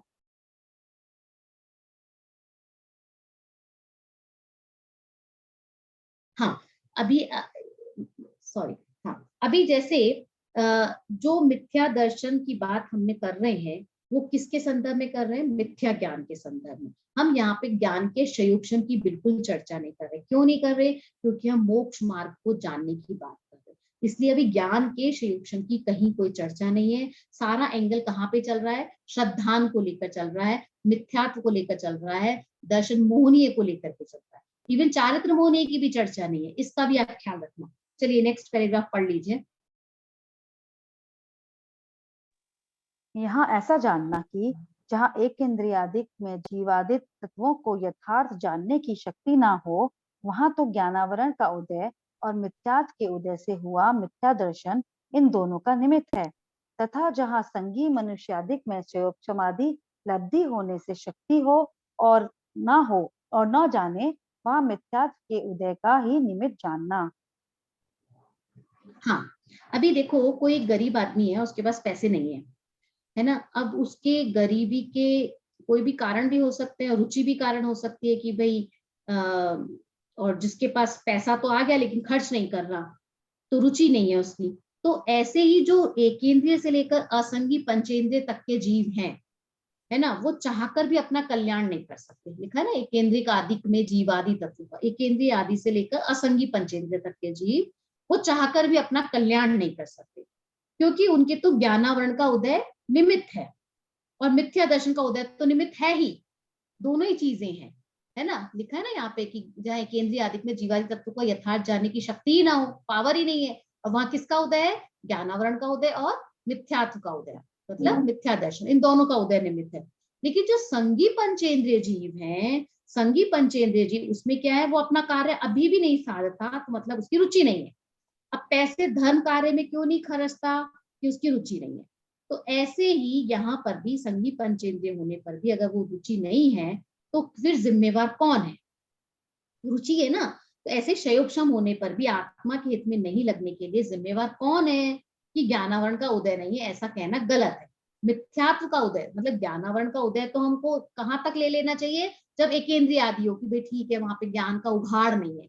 लेकिन अब संगी पंचेंद्रिय होने के बाद में तो मुख्य रूप से मिथ्यात्व ही होगा ना, क्योंकि मिथ्यात्व के कारण जीव अपने हित में नहीं लगता, और ये उसका क्या है? अज्ञान है। तो इसलिए मिथ्या ज्ञान के लिए कारण कौन है? मिथ्या दर्शन का उदय। अब ज्ञानावरण का क्षयोपशम भी है, लेकिन वो कारण नहीं है। देखो यहाँ पर एकेंद्रिय के लिए तो क्या कहा है कि वहां पे कहा ज्ञानावरण और मिथ्यात्व दोनों की बात कही है। लेकिन मनुष्यादि के अंदर तीनों गतियों को ले लेना, नरक तेज तिर्यंच आदि भी, कि उनको भी ले लेना, कि यहाँ पे संगी पंचेंद्रिय है, संगी मनुष्यादि है, उसमें क्षयोपशम लब्धि होने की शक्ति है, पावर है उसके अंदर। यानी पैसे तो हैं लेकिन खर्च नहीं कर। तो इसलिए क्या कहा है, आगे का मैं पढ़ देती हूँ। इसलिए मिथ्या ज्ञान का मुख्य कारण ज्ञानावरण को नहीं कहा, मोह के उदय से हुआ भाव वही कारण कहा है। यहाँ देखो एक और बात है कि अगर हम मुख्य कारण की बात कर रहे हैं, क्योंकि यहाँ दोनों का कारणपना कहा, एक तो ज्ञानावरण के उदय को भी कारण कहा और मिथ्यात्व को भी कारण कहा। लेकिन मुख्य गौण की बात अगर हम करेंगे तो मुख्य तो किसका है? मुख्य रूप से तो मोह का उदय ही कारण है। ये ज्ञान का प्रोसेस है देखा जाए तो। अब इसको आप जब दोबारा से सुनोगे ना तो आपको समझ में आएगा। और अगर किसी को फिर भी कोई शंका हो, तो ज्ञानावरण कर्म का अगर क्षयोक्षम कम हो तो हमें जैसे चीज दिखाई नहीं देता तो ऐसे समझ में भी नहीं आएगा। तो इस चीज को समझना और फिर से समझने का प्रयास करना। देखिए यहाँ तक की जितनी चर्चा की है ना, मैं एक बार इसको फिर से आपको बोलती हूँ, ध्यान से सुनिएगा। अब किताब को मत देखिएगा। हमने यहाँ पर मिथ्या ज्ञान की जो चर्चा की है वो पंडित टोडरमल जी ने दो एंगल से की है। एक तो ज्ञान के एंगल से और दूसरी की है श्रद्धान के एंगल से, या यूं भी कह सकते हो एक ज्ञान सामान्य के एंगल से और दूसरा मोक्ष मार्ग के एंगल से। जब ज्ञान सामान्य के एंगल से बात करते हैं ना, तो जो संशय विपर्य अनध्यवसाय रूप ज्ञान है उसको हम मिथ्या ज्ञान कहते हैं। और ये बात कह करके पंडित जी आगे बढ़ गए। अब मुख्यतः इनका उपयोग कहाँ होता है? प्रमाण शास्त्रों में, न्याय शास्त्रों में इनका होता है। लेकिन इसका अर्थ ये नहीं है कि संशय विपर्य अध्यवसाय मोक्ष मार्ग में नहीं होते, होते तो वहां भी हैं। लेकिन विशुद्ध ज्ञान की जब चर्चा होती है ना, तब केवल ज्ञान से हमको उस एंगल से ही सच्चे झूठे का निर्णय करना हो, तो वहां ये बात मुख्य होती है श्रद्धान की। तो वहां वस्तु को जैसा देखा, जैसा जाना, उसके अनुसार कथन करना क्या कहलाता है? सम्यक ज्ञान। और जैसा देखा, जैसा जाना, वैसा नहीं कहना क्या कहलाता है? मिथ्या ज्ञान। और ये क्या है? ऐसा ऐसा ऐसा मिथ्या ज्ञान क्या होता है? संशय विपर्य अनध्यवसाय रूप होता है। ये चर्चा हमने प्रारंभ में की थी। फिर संशय विपर्य अनध्यवसाय जो है वो किसके क्षयोपशम से होते हैं, उदय से होते हैं? दर्शनावर्णीय कर्म के संयोगक्षम और उदय से होते हैं। अब जो दूसरा मिथ्या ज्ञान है उसकी चर्चा की है दर्शन मोह के उदय से। मतलब ज्ञान का संयोगक्षम तो है, लेकिन ज्ञान सम्यक है या मिथ्या है, इसका निर्णय ज्ञान नहीं है। इसका निर्णय क्या है? श्रद्धान है। ज्ञान सम्यक है या मिथ्या, इसका निर्णय क्या है? श्रद्धा। श्रद्धा सम्यक है तो ज्ञान अवेलेबल है, और श्रद्धा सम्यक नहीं है तो ज्ञान अवेलेबल नहीं है, मतलब मिथ्या हो गया। तो मोक्ष मार्ग में मिथ्या ज्ञान की जो बहुत सारी जगह पे चर्चा है, वहां पर दर्शन मोह के एंगल से ही की गई है। मतलब मिथ्या दर्शन के सद्भाव में जो ज्ञान हो वह क्या है? मिथ्या ज्ञान। और सम्यक दर्शन के सद्भाव में या सम्यक दर्शन के साथ में जो ज्ञान हो वो क्या है? सम्यक ज्ञान। इसकी चर्चा मुख्य रूप से की गई है। लेकिन जो मिथ्या ज्ञान की चर्चा की गई है उसमें एक प्रश्न उठाया गया कि वो श्रद्धा के कारण ही ज्ञान है, वो जो मिथ्या है सम्यक है, श्रद्धा के कारण ज्ञान मिथ्या सम्यक है, या ज्ञान में भी कुछ मिथ्यापना या सम्यकपना है। मैं फिर से रिपीट करती हूँ कि जो प्रश्न उठाया वो ये था कि श्रद्धा के कारण ज्ञान मिथ्या सम्यक है, या ज्ञान में भी कुछ मिथ्यापना या सम्यकपना खुद का भी है, मतलब उसका अपनी ओरिजिनलिटी भी है। तो उसकी चर्चा करते हुए कहा कि श्रद्धा के कारण तो ज्ञान मिथ्या है ही, लेकिन ज्ञान में अपना खुद का भी मिथ्यापना है। इसकी चर्चा हमने की थी। लेकिन जब वो कहते हैं कि मिथ्या दृष्टि का सब जानना झूठा और सम्यक दृष्टि का सब जानना सच्चा, तो वहां ये प्रश्न किया कि रस्सी को रस्सी जानो तो उसको तो आप सही क्यों नहीं कहते? तो टोडरमल जी ने कहा, और आगम की परंपरा में भी हमको यही आंसर मिलता है कि सही जाना या गलत जाना वो वास्तव में जानकारी के एंगल से तो सही है। जब जानकारी के एंगल से सही कहा तो मतलब ज्ञानावर्ण्य दर्शनावर्ण्य कर्म की बात, उसके उदय और संयोगक्षम की बात कर रहे हैं। लेकिन चूंकि उसमें हमारे इस प्रयोजन की पूर्ति नहीं हो रही, तो इसलिए उसके सही जानना भी सही जानना नहीं कहते। हमारा प्रयोजन की पूर्ति से मतलब मोक्ष मार्ग की, सुखी होने की मार्ग। तो और फिर वहां कारण विपर्य, स्वरूप विपर्य, भेदाभेद विपर्य की चर्चा की। अब वो जानता है लेकिन विपरीत बुद्धि से जानता है, श्रद्धा की विपरीतता के साथ जानता है, इसलिए उसका ये जानना क्या है? मिथ्या है। इस बात को शराबी के उदाहरण से खड़ा किया कि शराबी कभी माँ को पत्नी, पत्नी को माँ कहता है, लेकिन जब वो माँ को माँ कहता है तब भी उसका कहना सही नहीं। उसका कहना सही क्यों नहीं है? क्योंकि उसका ज्ञान मिथ्या ज्ञान है। और फिर हमने आगे और चर्चा करी। अब वो ज्ञान सम्यक है, उसका कारण क्या?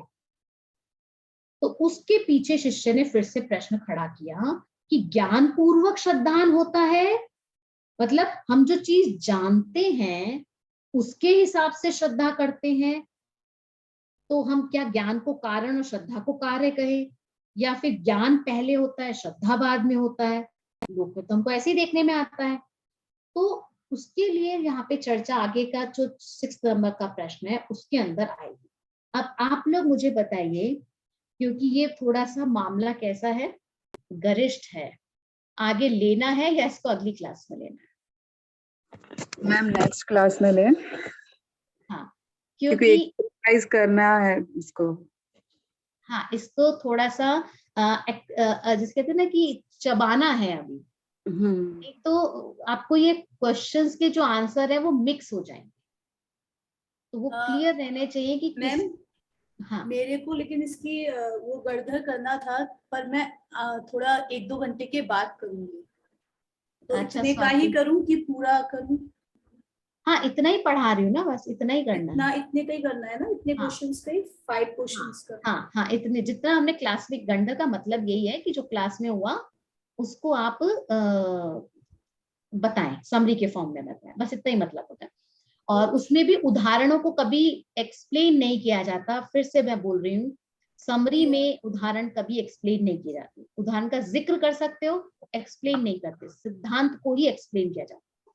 ठीक है, तो आप थोड़ी देर में मुझे कर दीजिए, क्योंकि इनकी समस्या है बच्चे के साथ की। तो अभी किसी को कोई डाउट्स है, कोई क्वेश्चंस हैं? एक बार आप जब फिर से इसको पढ़ेंगे और सुनेंगे ना, तब आपको ख्याल में आएगा। हाँ सुरभि जी, ठीक है। तो इसको आप एक बार फिर से पढ़ना और सुनना, और ट्यूसडे की क्लास में हम इसको खत्म करेंगे। ट्यूसडे को ज्यादा लंबा नहीं लेंगे और इसको खत्म कर देंगे। जो 8 क्वेश्चंस है, 6, 7, 8, 3 क्वेश्चन लेंगे, लेकिन उसके बाद की जो चर्चा है वो बहुत इंपॉर्टेंट है। एंडिंग जो है मिथ्या ज्ञान की, हम ये सब क्यों जान रहे हैं, हमारे जीवन से इनका क्या रिलेशन है, इनको जान के हमें क्या फायदा होने वाला है, वो सारा डिस्कशन तब होगा। तो समरी जो लास्ट वाला है ना, कौन सा? एक इंद्रिय आदि जीवादि हाँ। तत्व है, ये इसका कॉन्सेप्ट से हम ये ऐसे भी ले सकते हैं ना कि अगर हम ज्ञानावरणी कर्म के उदय से उसको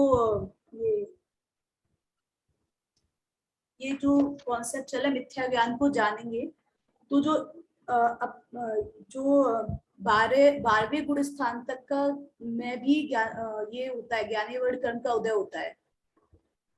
आपने क्या बोला?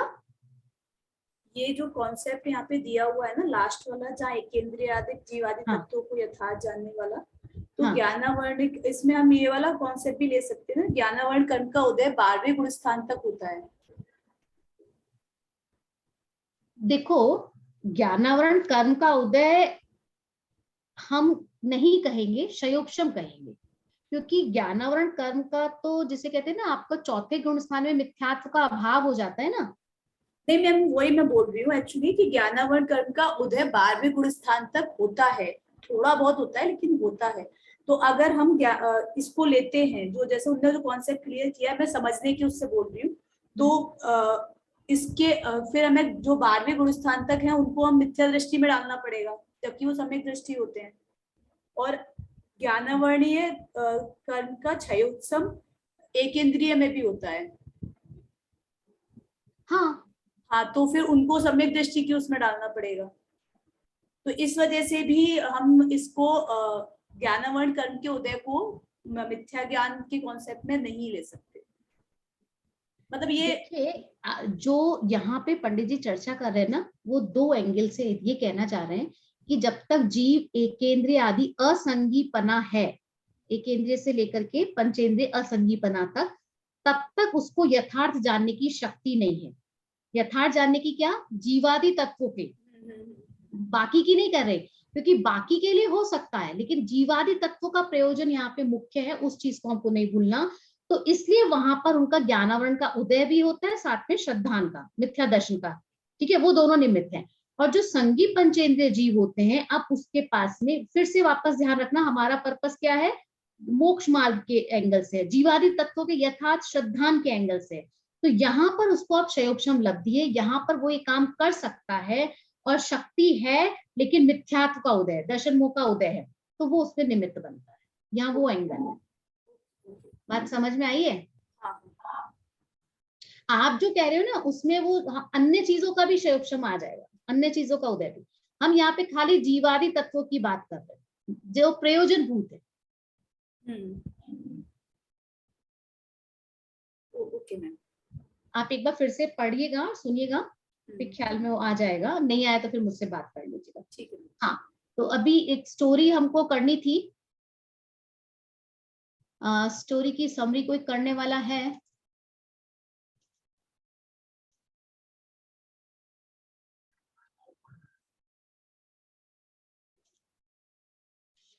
हाँ, एक केतली गर्म पानी की हमको समरी करनी थी, जो कि आपका आप कुछ भी कहो पुस्तक की अंतिम कहानी है।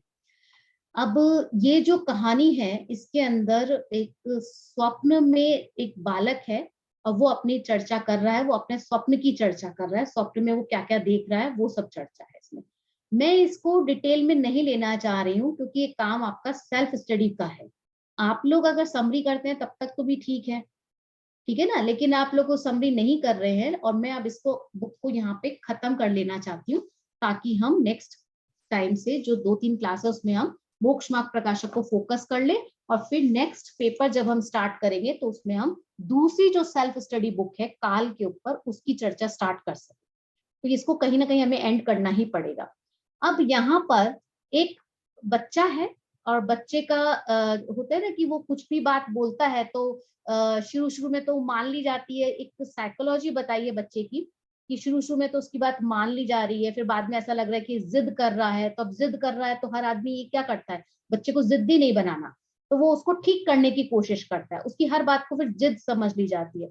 अब वो बच्चा अपनी बात अगर नरम शब्दों में कह रहा है, सॉफ्ट वर्ड्स में कह रहा है, तो उसको कोई सुनता नहीं है, और हार्ड वर्ड्स में कहता है, स्ट्रॉन्ग वर्ड्स में कहता है, तो उसको जिद मान ली जाती है। तो वो जो सिचुएशन होती है फैमिली मेंबर्स और उस बच्चे के बीच में, उसकी यहाँ पे कुछ चर्चा की गई है।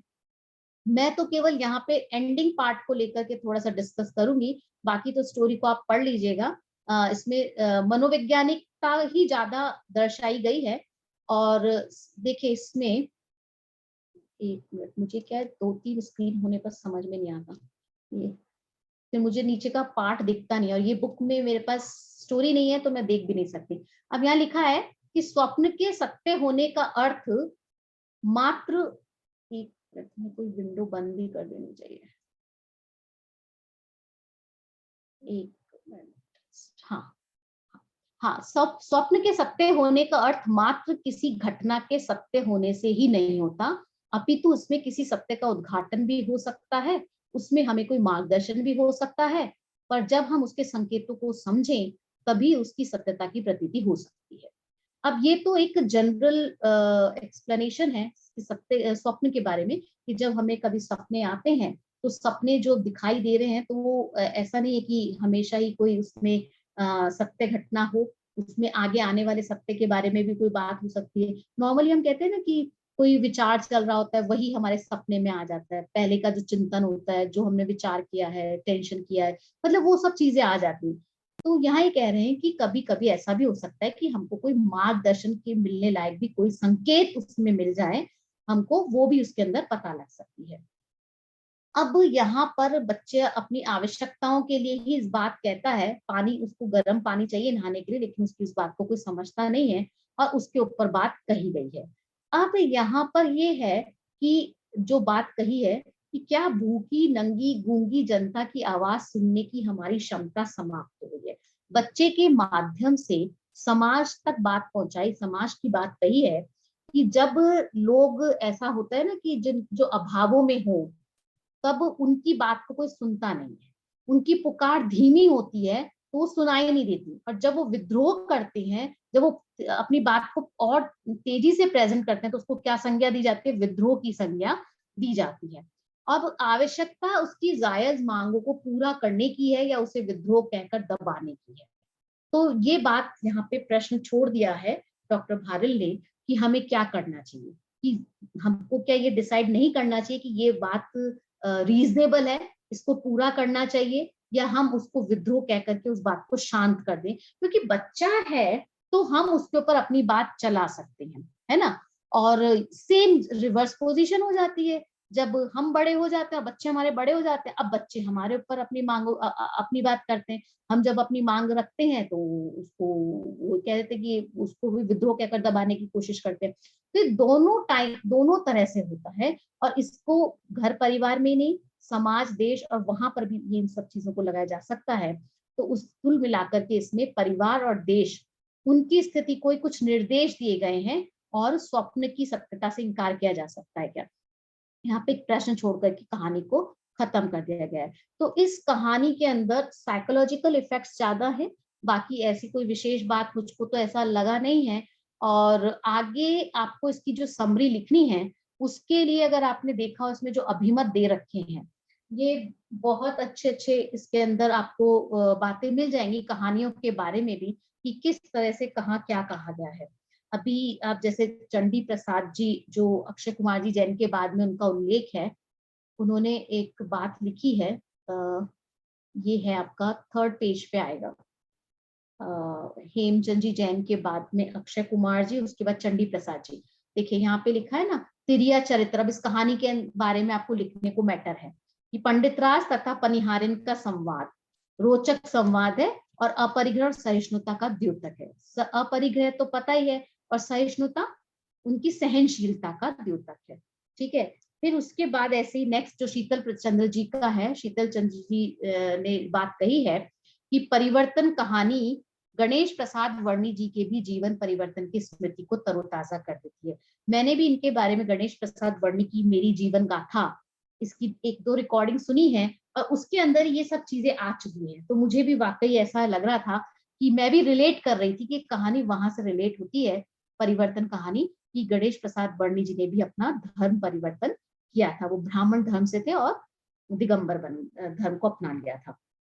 फिर अभागा भरत के लिए कहा कि अभागा भरत कौतूहल पैदा करते कि चक्रवर्ती होकर के भरत अभागा कैसे, है ना।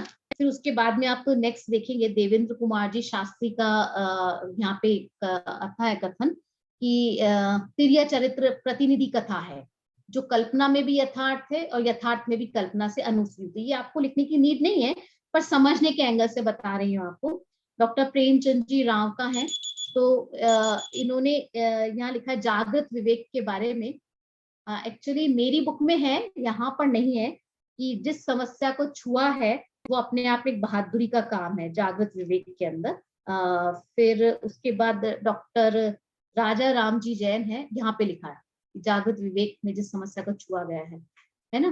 फिर राजा राम जी का है, उसमें उन्होंने लिखा है कहानियों के माध्यम से। इसमें ये लिखा मूल जैन धर्म के मूल तत्वों को, मतलब इस जो आप कुछ भी कहो पुस्तक है, उस पुस्तक के बारे में कहा कि इसमें जैन धर्म के मूल तत्वों को हृदय स्पर्शी बनाकर आपने शिक्षित, अर्धशिक्षित अथवा अल्प शिक्षित, आबाल वृद्ध नर नारियों का महद उपकार किया है। मतलब बच्चे बड़े बूढ़े नर नारी सबके लिए बहुत ही अच्छी पुस्तक है, उस एंगल से यहाँ पे बात कही गई है।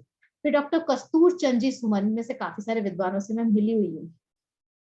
फिर है कि 5 कहानियां, ये आप ऐड कर सकते हैं कि इस पुस्तक के अंदर प्रारंभिक 5 कहानियां पौराणिक सामग्री पर आधारित है, पुराणों पर बेस्ड है ना। आप अपने वर्ड्स में लिखिए, पुराणों पर आधारित है, पुराणों की विषय वस्तु से संबंधित है।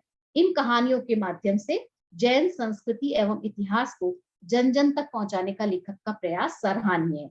आप अपने वर्ड्स में इस विषय वस्तु को ले सकते हैं कि पाप पुण्य आत्मा साधुता जैसे कठिन विषय भी रोचक शैली में समझाए गए हैं। शेष कहानियां सन्मार्ग की प्रेरक है। तो अंतिम कहानी भी ऐसी ही थी, सन्मार्ग से प्रेरित ही थी।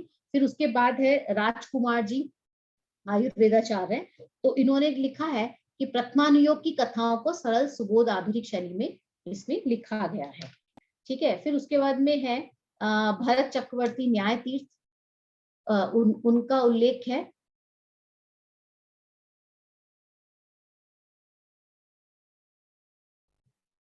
मैं शायद आगे चली गई। हाँ, यहाँ पे धर्म प्रकाश जी से पहले प्रथमा नियोग का नया दृष्टिकोण प्रदान करने वाली कहानियां। तो इसमें देखिए वादिराज और श्रेष्ठी वर्ग के संवाद में सच्चे दिगंबर साधु का अंतरंग उजागर हुआ है। इसके माध्यम से लुप्त प्राय साधुत्व के स्वरूप को स्पष्ट कर सुप्त समाज को जागृत करने का जो उपक्रम किया गया है वह अत्यंत सराहनीय। ये तो थोड़ी सी गरिष्ठ भाषा है, साहित्यकारों की भाषा है। आप इसको सरल शब्दों में लिख सकते हैं कि वादिराज और श्रेष्ठी के संवाद में दिगंबर साधु का